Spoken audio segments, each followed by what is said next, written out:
Jamie Barnes went from being busted and disgusted with the direction of her life to climbing the corporate ladder as an interior designer. But years in a cutthroat, stressful environment took its toll on her mentally and physically, and so she decided to begin a whole new journey. Jamie paid off $15,000 in credit card debt and saved up her money and resigned from her job to live her dream of traveling the world. Now she's inspiring others to live a life of faith over fear. Jamie, I'm so excited to be talking. We are so excited to be talking to you today. Thank you. I'm so happy to be speaking with you, ladies. Thank you so much. Welcome to 12 Days of Career Breaks. I'm Stephanie Perry of Vicarious.com. And I'm ROSHIDA DOWE of sheetisontheloose.com. We are interviewing 12 Black women who took time off work to travel. We're talking big moves, pushing through fear, living your best life. So for more of these videos, make sure you hit the subscribe button and turn on your notifications so you'll be notified when we post the next video. All right, so Jamie, we're starting things off with some fun. We are sponsored by House Party, the game. And so we are going to ask you some questions. Okay, so we're going to ask you a couple of questions. The prize for getting the questions right will be a very enthusiastic round of applause. And if you get the questions wrong, we're going to be, it's okay. Only fair. It's only fair. All right, let's go for it. Okay. We got 2 random questions. 2 cards. Which rappers did not ever collaborate with Michael Jackson? Multiple choice. Okay. A, Notorious B.I.G. B, Naughty by Nature. C, Heavy D. D, Nas. Wow. I want to say Notorious B.I.G., Nas, and that's it.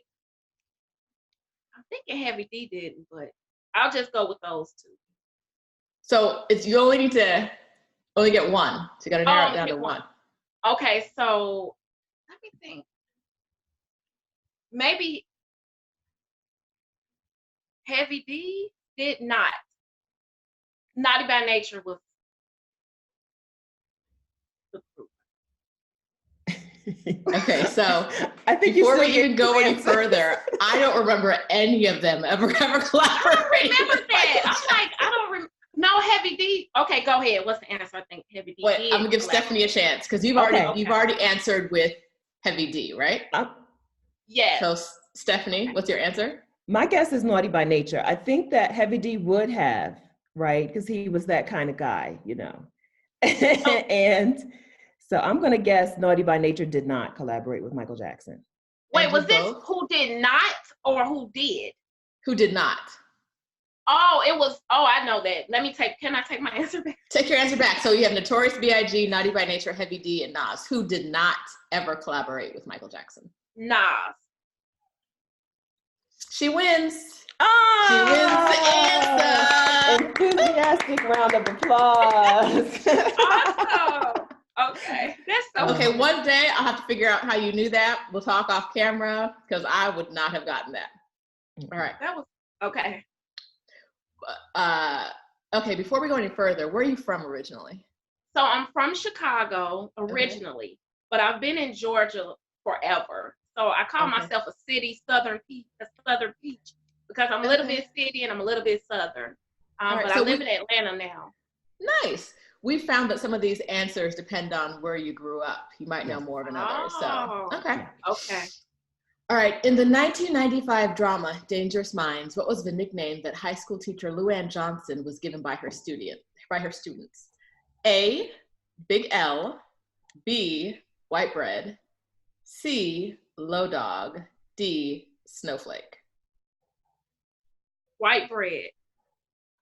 She's 2 for 2. Yes. Good job. The queen of House Party. Yes. So far, you are the queen of House Party. We may need to have a rematch in the future, but you have definitely won today. All right. That's fun. Yeah, good. It's a good game. Yes. It's a good way to break the ice. So, okay. A lot of people, when we start talking about taking a career break, a lot of people assume that you have to take a career break because you hate your job and you know, you don't want to go, but you found a career that you loved and still love, and you still took a break from it. Absolutely.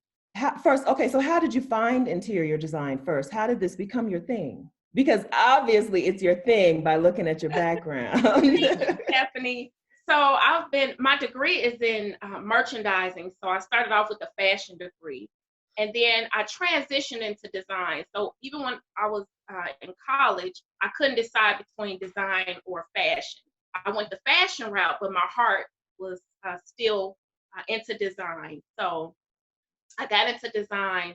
I took college classes and certifications, and then I got into design alongside the merchandising piece of my career. But I absolutely love interior design. I opened a interior design studio about 12 years ago, and I've been doing it ever since. While you were working as an interior designer, you started experiencing burnout because you used interior design to create the life that you wanted in the beginning. Yes. Right, because originally you said that you were in debt and you were newly divorced, and then boom, here comes interior design into your life and upgraded you, right? Yes. So what happened was I was in interior design kind of in small doses. After my divorce, I picked up a job as a merchandiser, which was my field. And then someone recognized my talent and said, well, you should try to get into design with this company. And I was like, no, it's a commission type job. That's not my thing. I have to work weekends. I'm a Monday through Friday girl. It was really fear. But I was convinced to do it and step out, and I did. So I got into design, absolutely loved it, excelled at it, so much so that I was working too much, working frantically. I was supporting a really large team, and I became really driven by really money. I was kind of chasing money. You know, when you chase money, you start to burn out because you're working all the time. I was working holidays, weekends, missing a lot of family events, all for the sake of meeting quotas and being competitive and wanting to be on top. So after so many years of that, I just literally crashed and burned. And then that's what led me into deciding it was time to take a break. And so I kind of set myself up to do that. What did that look like? You said that you crashed and burned. How did you know that it was time to take a break? Oh, I was tired all the time. I was so exhausted. I was agitated. I was missing out on so many things like family events, and I'm really close with my family and friends. So I've always been known as the person who supports everyone, and I wasn't supporting people as consistently as I had been because all I was thinking about was work. And then it started to affect me physically. So I was really kind of down and dealing with depression because I was so busy trying to meet goals and quotas, and you know, it's constant. We always say in the industry that I was in that you're only as good as your last, they call them up, but basically your last project. And every month you're doing it over again. You're trying to meet, you know, $150,000 goal. You're trying to surpass that. You're trying to win contests. And so depression starts to set in. Just sadness and shopping. I was shopping to deal with the depression, and then that was causing debt, and then that was causing me to be all upset and depressed. And so it was just a domino effect. My blood pressure was ridiculous. It finally came to a breaking point when my doctor was like, I went in to see the doctor on my lunch break, and she said, I cannot let you go back to work.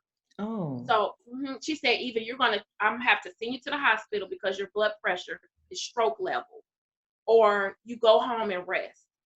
And so she gave me, you know, something to elevate my blood pressure levels, and I went home. She wrote a 2-week note, not a 1 week, a 2-week notice for me to be off work. She said the job is stressing you out. And so that was really my wake-up call.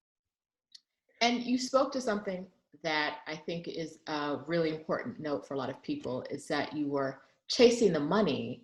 And what I often see is people chase the money and then they spend the money, and they chase the money, they spend, and they're not saving and they're not planning ahead, but the more they get, the more they spend. And so they never get out of that mode. How were you able to sort of free yourself from that, from the chasing and the spending at the same time?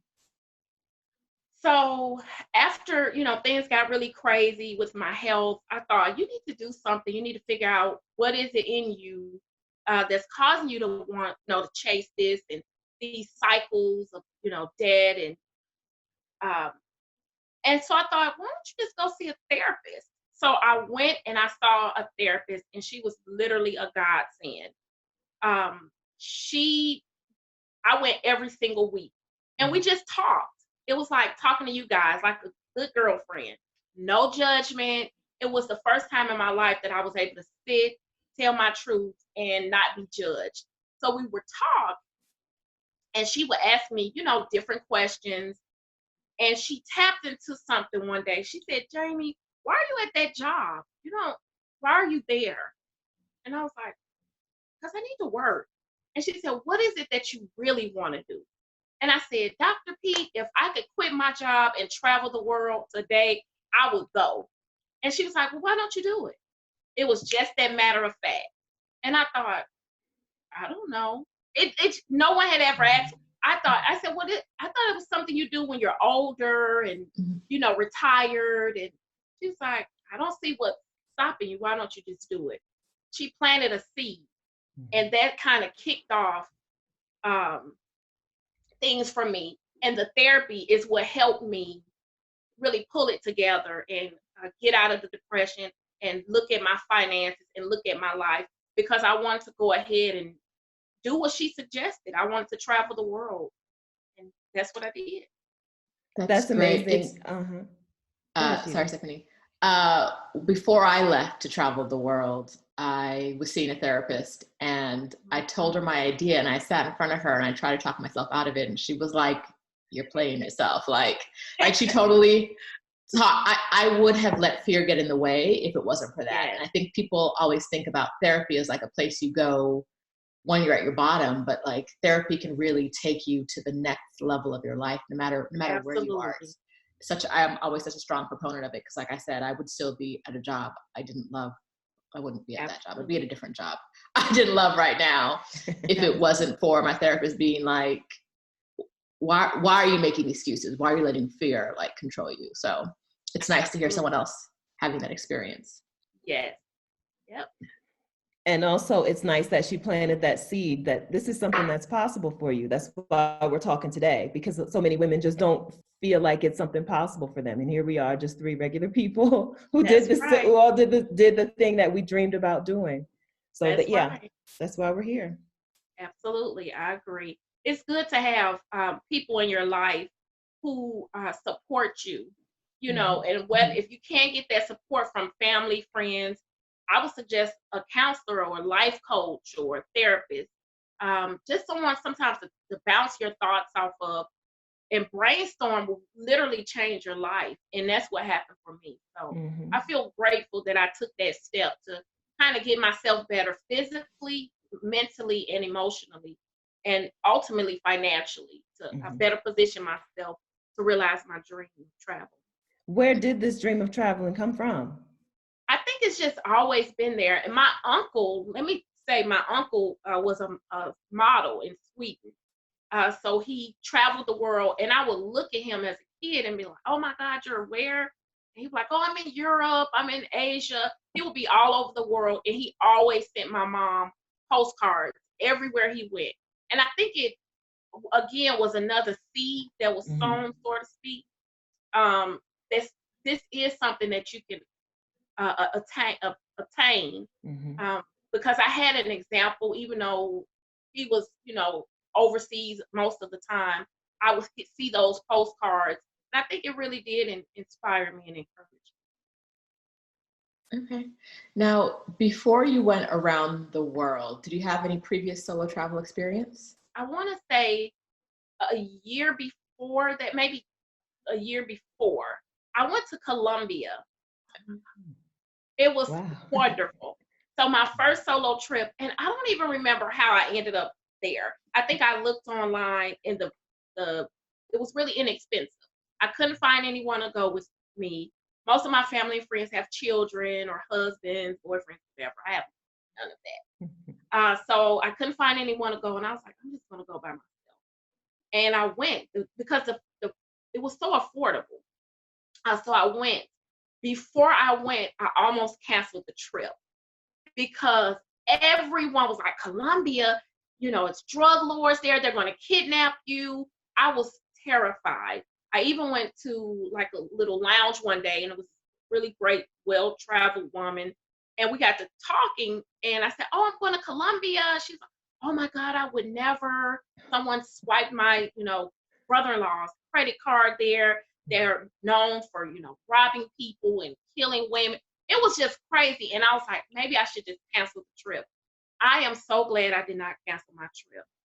The best trip to date, almost, that I've been on. It changed my life, literally. It was freeing. It was liberating. The people were kind to me. The place I stayed was absolutely beautiful. I met two of the best friends ever. We still talk online. We still connect via social media. I met a lot of great people. It was awesome. That's awesome. And which cities did you go to in Colombia? So I just went to Cartagena. I stayed there. I didn't go anywhere else. Okay. It's such a great city. I'm going city. back. Yes. Good. Yeah. Yes, I'm going back to hit up some of the other places. All right. So once you have the medical emergency and you decide that's it, I'm going, how long did it take you to plan? And did you call it like a sabbatical or a mini retirement or a gap year, any kind of label?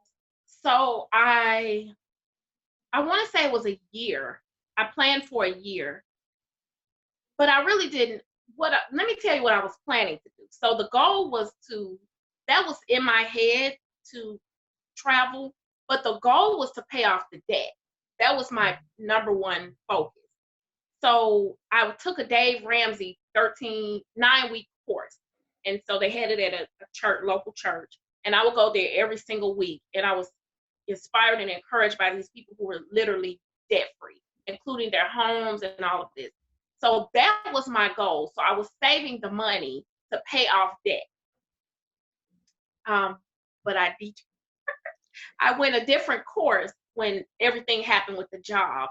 And then when I really had that talk with my counselor, I thought, you need to start living your life. You keep, you're going to pay your debt, which is great. And I did. I paid the consumer debt. I didn't pay my house off yet. But I took a turn because I realized I actually ended up having like a back injury, a sciatic nerve injury. Something simple, picked something up, pulled my back, and that again altered things for me. And I thought, what happens if you wait till you're 60, 70, 80, which is fine, but you can do it now. You're in a position to get up and go now. So take some of that money and go live your best life. And so I want to say it was a year, basically, after, life started happening, when I was like, okay, let me go ahead and put this money towards travel. If I remember correctly, you used half of your salary for a year to pay off the debt? Absolutely. Yes. And so you found that very livable? Yes. So, let me tell you, I am like a social butterfly. If you know anything about Atlanta, you have to literally budget to socialize. Everything is a party. It's something to do every single day. And I cut it all out. I told my family and friends, I was like, I'm getting out of debt. I never told anyone I was going to travel. Never. And something that I talk about in my book is holding your vision. Sometimes you have to keep your vision to yourself.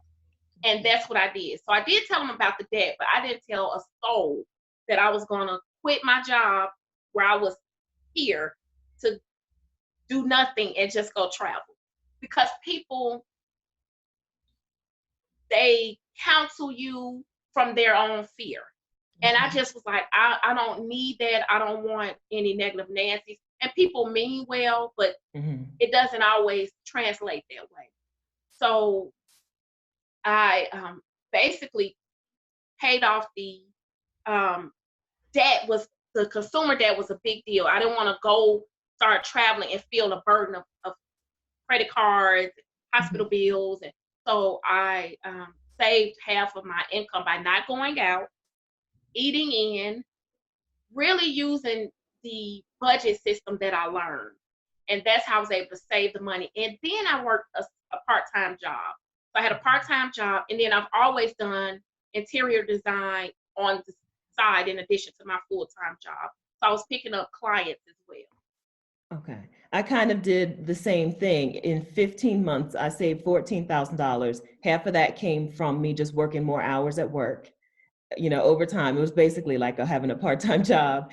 And then the rest came from cooking my own food. I hate when people give that advice, but it really does work because I was spending too much money eating and buying food every day. So absolutely. And then this was 2015. I cut out DirecTV, and that paid for I think that paid for 2 months of travel on its own, just from not having DirecTV. Absolutely. And I don't have cable. I haven't had cable in years, still don't have cable.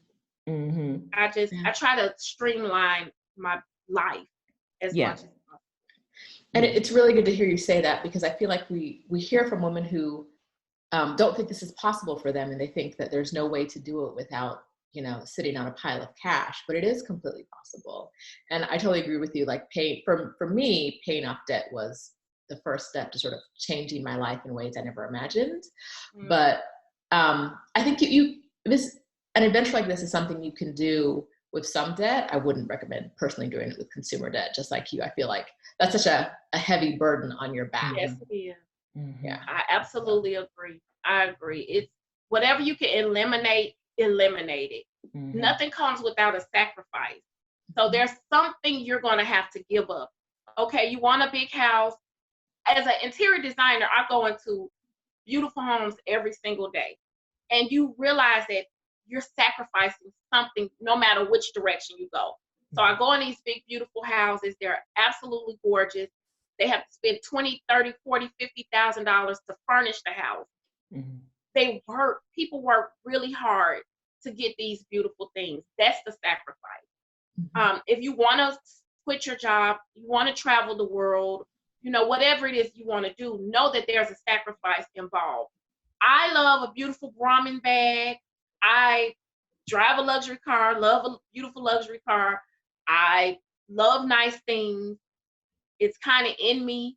I guess it's the designer in me. But I had to cut that stuff out. No shopping, no buying Brahmin bags, staying home because premium gas is not cheap. Okay. And really making some real deal sacrifices. Going to a job. It's kind of, sometimes you feel like, well, I'm embarrassed to go work a part-time job. I say I'm an entrepreneur, and here I am, at Amazon, sorting packages. Yep, I did it. Amazon. Here I am as a waitress, scared I'm going to see someone. And I'm thinking, Jamie, just imagine when you're in the sky and you're in Thailand. That's right. Who cares who sees you? Yep. Handing someone a meal or sorting a package. You have to kind of get past your own yourself. You have to get past yourself if you want to live the life that you want to live. And you don't have to have a pile of cash. You just have to be wise. Yeah. So how long were you traveling for when you left? So I ended up traveling for 10 months. Okay. I traveled for 10 months. And then the goal was a year off work. And I made it to a year. And so it's about 10 months. And where did you go? How did you decide where you were going to go for those 10 months? Price. That's it. I literally would look online and say, oh, there's a deal here. So that's where I'm going next. And that's what I did. I went to, the first stop was Hawaii. I love Hawaii. I had been before like 10, 12 years prior. So I went to Hawaii. So I stayed in a hostel for the first time ever in Hawaii. And then I went to good experience? No, ma'am. Oh, no. Everyone's a little different. I met the best people. Let me say that. Had I not went to the hostel, my trip would have been touristy.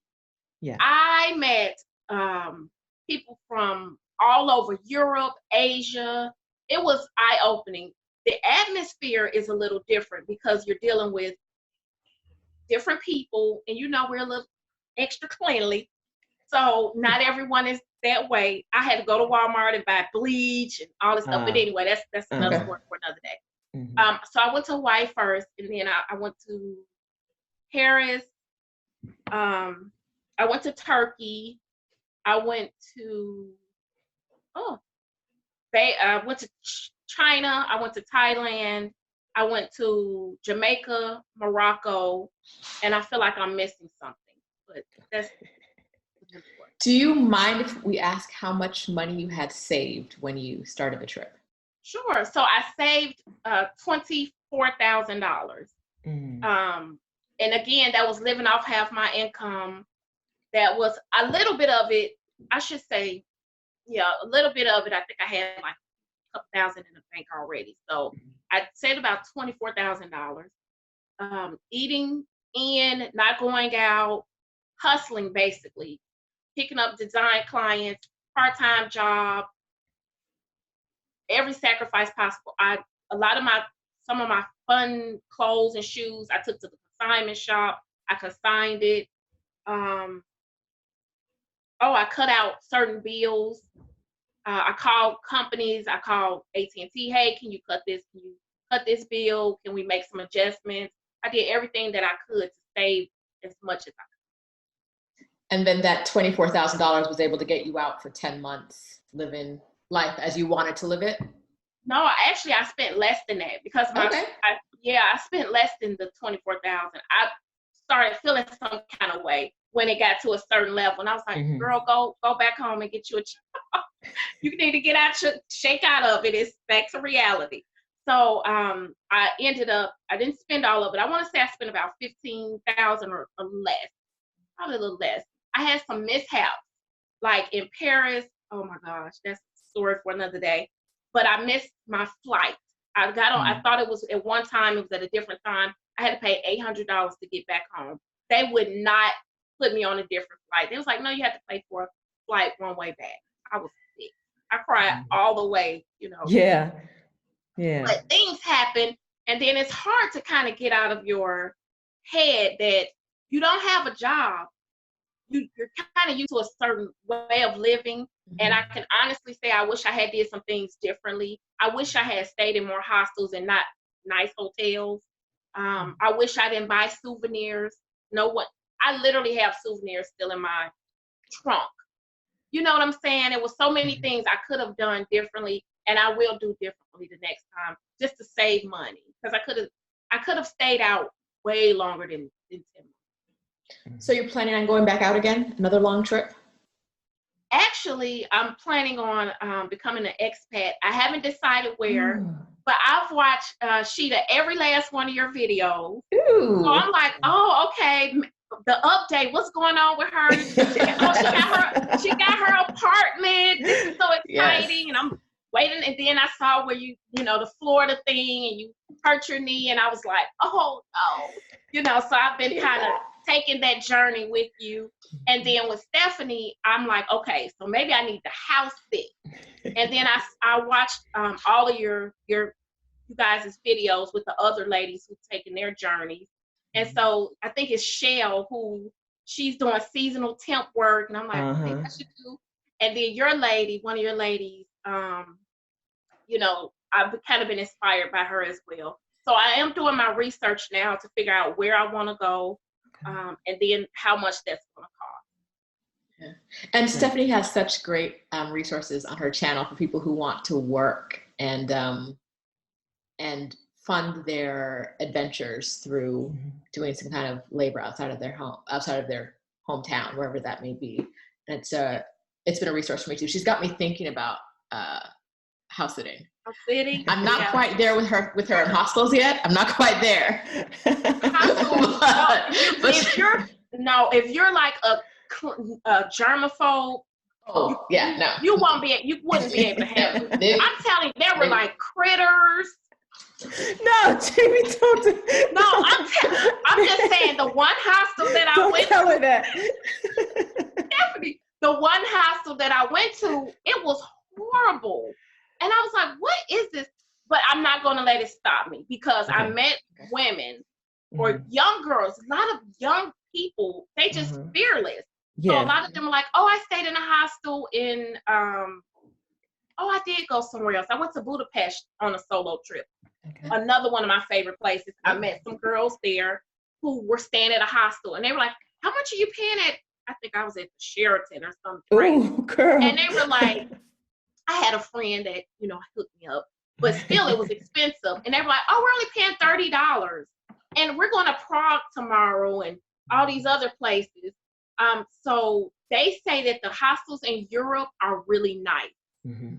So I am going to try a hostel a couple more times in different places. Yes. Because the one in Hawaii, it was horrible. Yeah, I think that in the U.S. hostels are not. Yeah, I haven't had great experiences in the U.S. in hostels either, but throughout Southeast Asia, they're fantastic. A lot of them, sometimes they look like a luxury hotel. It's just that the rooms are, they have bunk beds in the rooms. Yeah, so you can find some good stuff. I feel like I need to defend hostels right now. No, but everything is about perspective too. And if you want to meet people, it's an awesome opportunity. I met a lady in the Hawaii hostel. She was 60-something years old. She was there for 30 days because you can only stay for so long. So I think she was there 29 days or something like that. And she had this piece about her. And she said, I always come here. And it was so much wisdom shared. And I was like, oh my gosh, I have met I really met some amazing people at the hostel. So everything is about perspective. If you want to meet people, it's a great place to meet them. And you just have to do your research and find, one that's up to par for you, is what I was saying. That's right. So we've talked about how much you loved Budapest. We've talked about how much you loved Hawaii and Colombia. Colombia, yes. As an interior designer, what place, what city, what country sparked your creativity the most? What place excited you the most? Morocco. Morocco has the best architecture, the best colors. Everywhere you turn, it's design inspiration for me. Absolutely beautiful. Just gorgeous. The temples, the buildings, the food, everything has color. As a matter of fact, the Teslas that are behind me, I bought those from Morocco. But $5 each. Prices are awesome. But Morocco, hands down, is actually one of my favorite places, and I really want to go back quickly. Absolutely. I went to Fez, Casablanca, Marrakesh, and I can't think of the name. Starts with the R. Rabat. Yes. Just phenomenal. Everywhere you went, it offered something different. Like Marrakesh, I feel like I saw 10 Kim Kardashians. So it's really city and hip. Mm-hmm. And then Fez, the people are just walking around with donkeys, and there's so much green land. It's exquisite. Casablanca is ritzy. I sat and ate lobster, while looking at the water. So it was just every city had something different to offer. It was incredible, and it was beautiful. And, it really inspired some design ideas for me. Okay. Now, I've heard some Black women say they didn't feel physically safe in Marrakesh as solo travelers. How was your experience there? So the difference is I went on a tour. Okay. Because I read the same thing, and I read it all over the place. And I was like, okay. And so with the tour, I didn't experience that as much. But when the nighttime came, it was a different story. Marrakesh became a little, I hate to say this, but it felt a little dark. And I was shopping, and the guy kind of closed in on me, but I'm from Chicago. And so, and they in Paris, I got robbed. So, pickpocketed, robbed, however you want to call it. So I think the Chicagoan in me is strong enough to handle certain things.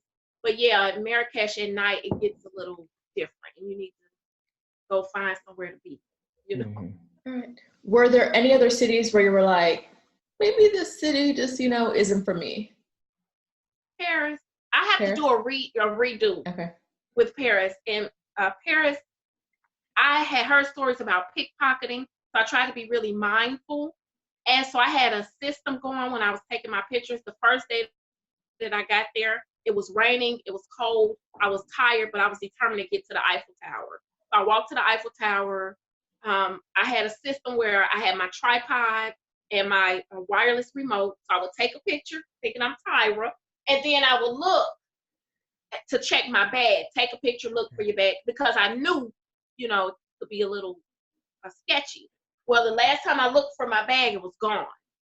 And so I'm like, oh, somebody took my bag. And I just grabbed my camera because I'm thinking they may be working in pairs. I don't need to leave this camera.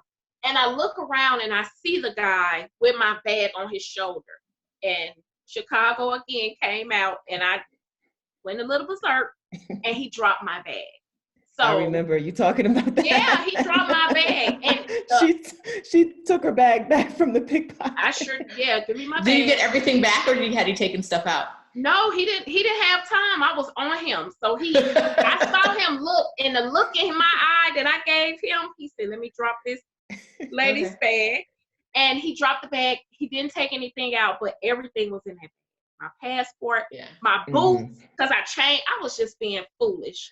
I changed boots. There's certain things you just should not do. Yes. When you're traveling, and especially when you're traveling solo, you have to be mindful of your surroundings. I was looking like a straight tourist. I had on a red beret, some red high heel boots, in the rain, all for this photo op. And a valuable lesson was learned, because your safety comes before the gram, But he came back and apologized to me. Actually, he sure did, because I was still determined to take my pictures. I was still there. And these ladies were next to me, and they said, we'll take your pictures, ma'am. You don't have to. They were shook because I was going crazy. And he came back, he apologized, Madame, I'm sorry, Madame. I just kept I'm sorry, I tried to rob you. Isn't that crazy? But what happened was, the police are everywhere, especially near the Eiffel Tower. And they were watching, obviously. And they ended up arresting him. Okay. It worked out. So I do the same tripod thing you do, and I've done it in Paris, and I don't feel great about it, but what I typically do is I put my bag underneath the tripod. So it's always in my line of sight. In front of you. In front of me. So if they're going to rob me, they're going to take everything. Like, they're taking my purse, they're taking my camera, but I can see it happening. That's a good idea. Pro tip. It's not a great system, because still, like, if it's two people, one can take your camera, one can take your purse. And if they go in different directions. Yeah, but it's still a way to idea. Keep your eye on everything at the same time. Okay, thank you for the tip. I'm not saying don't. I know, come but for me it's better than putting it on the side of you. But it is, that is my pro tip. Put it right by your tripod and get ready. I'm always like ready to run. Even when I hand my camera to someone, I'm like, can I chase you down? Pick the least athletic looking person. Yeah, always like funny. That. And I definitely need to do a redo with Paris. I end up, because of the sciatic issues, it was so freezing. I could barely walk. So I stayed in a couple days. I didn't get to experience it really. And then again, I missed my flight. So it was just a series of things that didn't make it the best experience. But again, life is about perspective. I met a really nice guy who was traveling solo as well. We chatted. We chatted for a little while, so that was nice. And a lot of people helped me out. So I got off at the wrong train one day. I couldn't get back in. Someone let me in with his pass. Just small things. Someone stopped me and said, Madame, you need to zip your bag up, because my bag was. So people were really kind as well. Good. You mentioned you met a nice guy who you talked to, which brings us to our next question. Yes. Dating around the globe. Yeah. Did you try it? How was it? What happened? Any love connections anywhere? No love connection. So we're no like love. 0 for 4 right now on love connection. No. Well, one, I would probably be a little scared.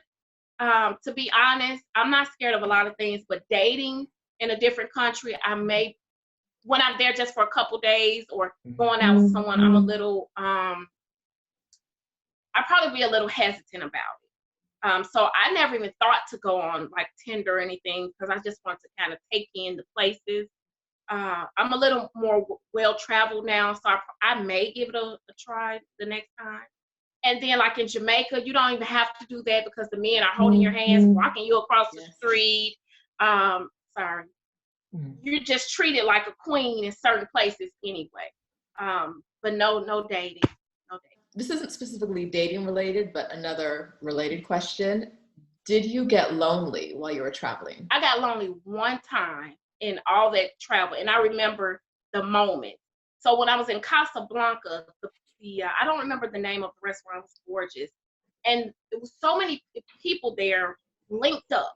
So it was a group of people, and I had been on tour with them, but for some reason I ended up at the table by myself, and it was the first time I was like, I'm alone. I'm by myself. There's no one here at my table, and I normally go out to eat by myself. I'm very comfortable, but that moment I thought this is something you would really want to share with me. And it just was a loneliness that overcame me. And you know what I did? I took a picture of it. And then I had the waiter take a picture of me because I wanted to kind of remember that, that I wanted to remember that, you know, every moment of this experience is not going to be so favorable, but it's a blessing. So I captured the moment, and I still have that picture, and I looked at it every now and then, and I don't know, but just that one time. Okay. Now, are you an introvert or an extrovert? I'm an extrovert. Yes. Okay. Intro. So people think I'm just like, oh, I love everyone, but I spend a lot of time to myself, by myself. I'm really actually shy, not compared to some people, but I'm a little more shy than realize. But I'm more of an extrovert than an introvert. No, I ask because I know it's something they talk about with introverts, because I am one, that you can frequently feel lonely when you're with other people. So it's like the loneliness doesn't set in until you're with this group of other people, and then you're like, you're with them, but you're not really with them. And so, yeah, that's something that could definitely happen. Yeah, we don't talk a lot about it in the long-term travel community. You know, we don't talk a lot about those days when you're just like, ugh, I'm lonely. You know, I wish somebody was here with me. Like you said, when you see something beautiful, you're in a beautiful place, you're like, I need to share this with somebody. Yeah. You know, I wish there was somebody here to see this with me. And the pictures don't really do it justice. They don't do it justice. Yeah. But to be honest, I experienced more loneliness here, home, than I did when I was traveling. And I have a great community, but it's just the truth. You know, I spend a lot of time still solo. But it's something that you just learn that it's life. It's fine. Okay. Now, when I traveled within the first, I was moving frequently, like every week or two. And in the first 6 months before I slowed that down a bit, I was exhausted all the time. Like there were days where I was like, yeah, I know I'm in Paris. I know I've been here for 3 days. I still ain't going outside. If I can get food to the room, if I can go down to the corner and get some food and not go any farther, that's all I'm doing. So you had days like that too? Absolutely. A lot of times. Yeah. Like I remember when I was in Thailand, was it Thailand or Beijing? I was in Thailand, I was sick as a dog. So I got super duper duper sicker than I've ever been.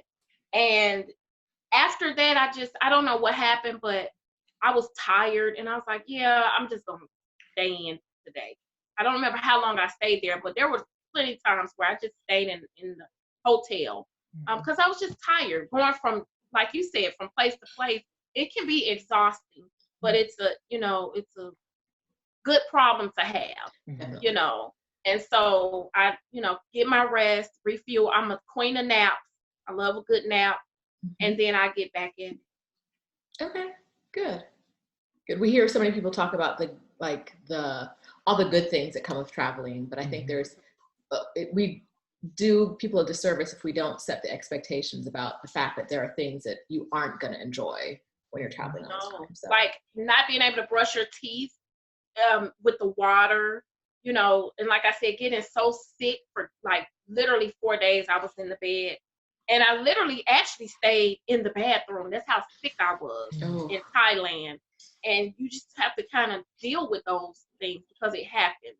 So it's not all, you know, favorable because you're in different countries, different water systems than what you're used to, different foods. So there are a lot of things that you may experience that are uncomfortable. But just set that expectation is what I always encourage. Bring your Pepto-Bismol, bring your, you know, your Get Better kit because you're going to need it. Yeah. Yes, you will. Okay. Yes, you will. So how did this year, or how did these 10 months of travel change you? How are you different today?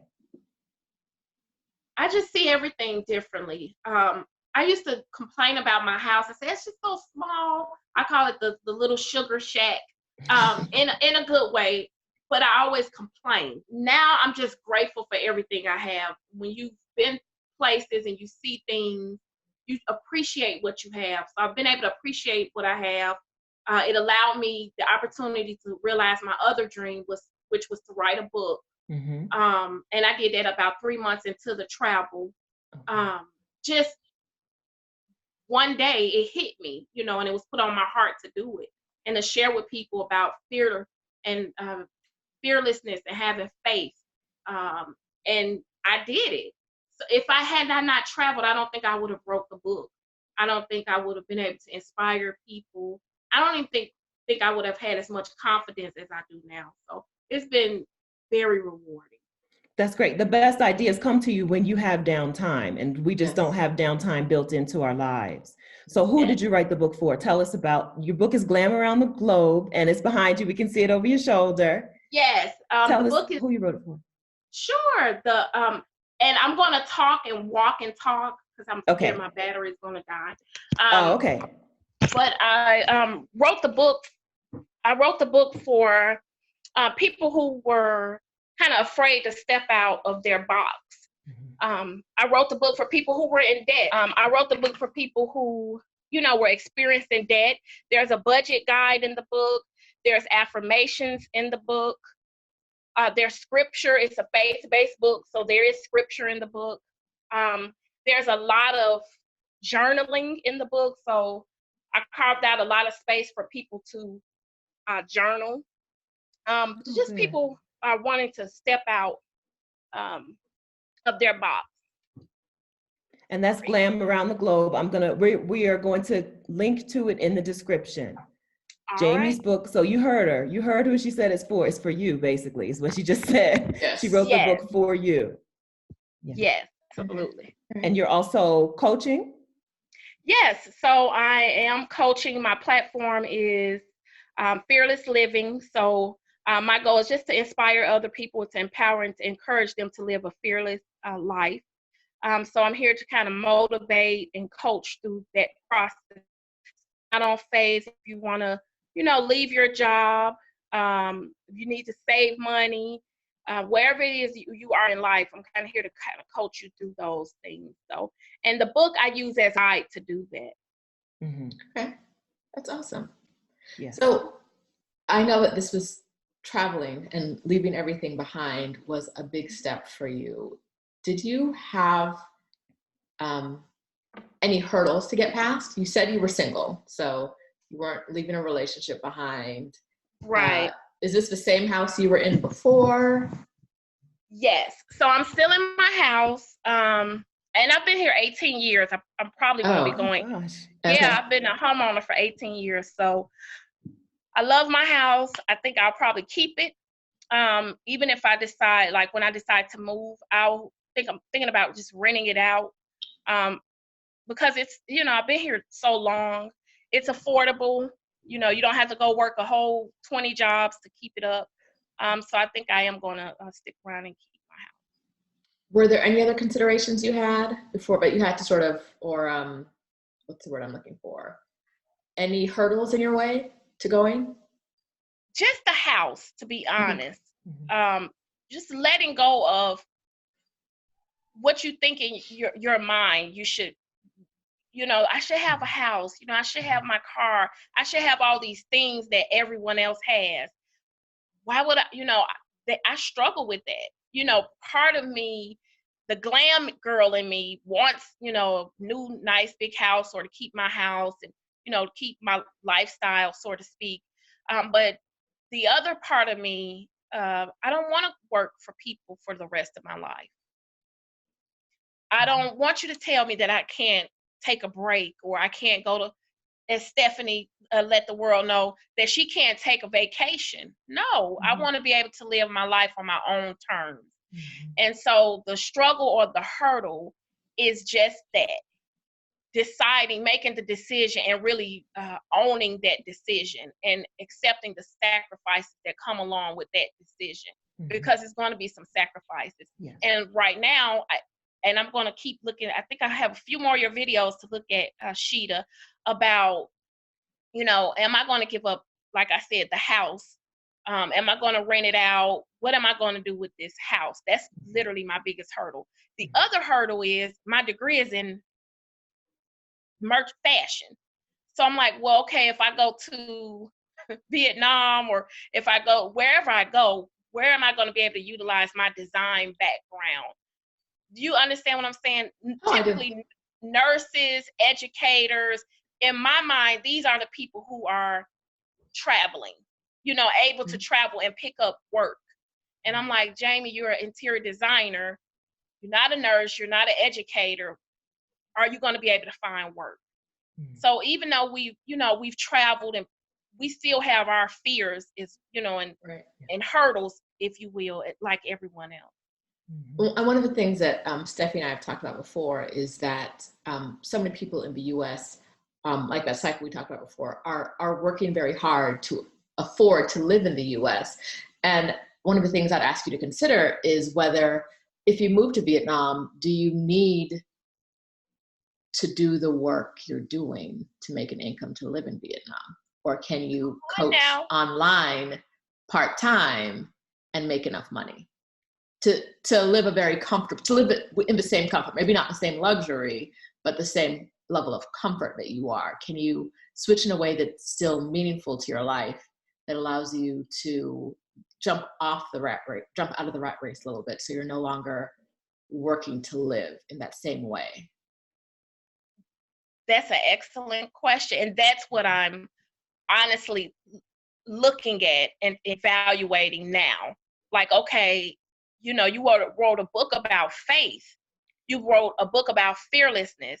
You have to tap into that, because we all have so many gifts, talents, that where we're able to sustain a life, but we have to be able to step out of ourselves. And like you said, it may be coaching abroad, because all I need is a computer, really, and do what you ladies are doing. So I'm encouraged and I'm inspired by it. Please know it. What you're doing is admirable. And there's so many of us who are looking at you guys for that inspiration and that motivation, for real. While I'm like looking at every single video, like, oh, let me write this note, But I'm working through it. Yes. I'm working. Good. You had your house before, you have your house after. What did you do while you were traveling with your house? Oh, that's a great question. Thank you. So shout out to my mom. My mom moved with me. I left this part out. My mom stayed with me, and she stayed here. So she's coming temporarily, but she stayed so that I can go.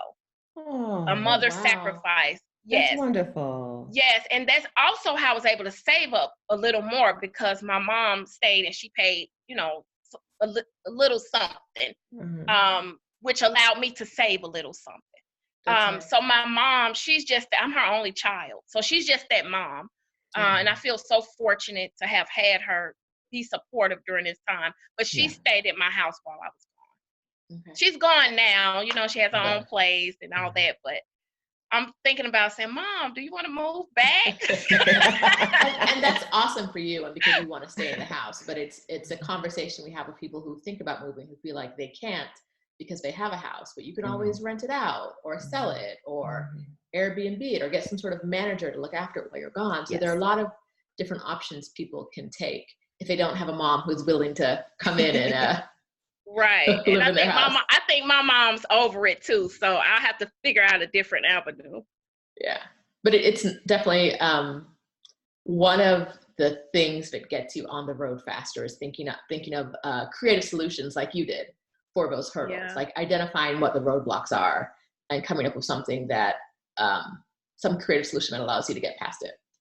Yes. So, do you have any advice for women who are afraid to take this leap? I would say, just believe in yourself, have faith, put some things in place before you take the leap of faith. Be very strategic about what you decide to do. Write the vision, make it plain. But believe in yourself more than anything. That's the advice that I would give. And keep your vision, keep it close to your heart until you're firmly grounded in it. Because if you start to share and you're not firmly grounded, you'll get discouraged. So unless you're firmly grounded in the vision that you have, keep it close to your heart. That would be my best advice. Okay, perfect. Thank you. All right, Jamie, this was amazing. If people want to connect with you, where can they find you? So they can find me online at jamyebarnes.com, JAMYEBARNES.com, or at glamaroundtheglobe.com. My IG is glamaroundtheglobe as well. And on your IG, I totally dropped the ball on this. On your IG, you have some travel essentials, like travel products that we can check out. Yes, absolutely. So I'm in the process of building the shop on my website, but we still offer the travel essentials on the IG page. So it's passport covers, with really bright colors, fun colors. I found that a lot of people just were having their passport in their hands, and I was like, no. Come on now, we need to have that at a passport holder. I'm one of those. Really? What, you don't have a cover? I do not I've never had a passport cover. Well, I'm going to send you one as a thank you. So, thank you. You're welcome. The passport covers, my favorite thing in the whole wide world are the cubes, travel cubes. So I have luggage cubes, luggage totes, all really fun things that kind of helps your travel just be a little bit better and easier to streamline it. So those products are on my IG. Awesome. I love how people, they sort of flock to their strengths, because I tell you, if I tried to design a passport cover or a packing cube, it would just look a hot mess. So, as a designer, it's great to see that you walked into the space fearlessly to produce products that people, I'm sure, are going to love. Thank you. And the product, just want to clarify, is product that I sourced. So I haven't designed anything, but I'll receive that because that's that prophetic word you just put there. But I haven't started to design just yet. But it is a product that I've carefully sourced for color, style, and things like that. But thank you. You're selling yourself. I understand that you're being factual. You are selling yourself short. I could not do that. I would do it and be like, no one wants this like orange, yellow, and gray. So it definitely, you're sourcing, but that takes work, and we wish you much success. Thank you so much, ladies. Yes, we can't wait to go check out your collection. Yes. Thank you. Thank you so much for having me. I appreciate it. And I do want to just say again that I'm encouraged and inspired by you ladies. I think what you're doing is phenomenal. Before I even took the leap of faith to take my journey, I did follow Stephanie, and I had a 30-minute call with her. I don't even know if she remembers that. But it was encouraging, and it was kind of the push that I needed.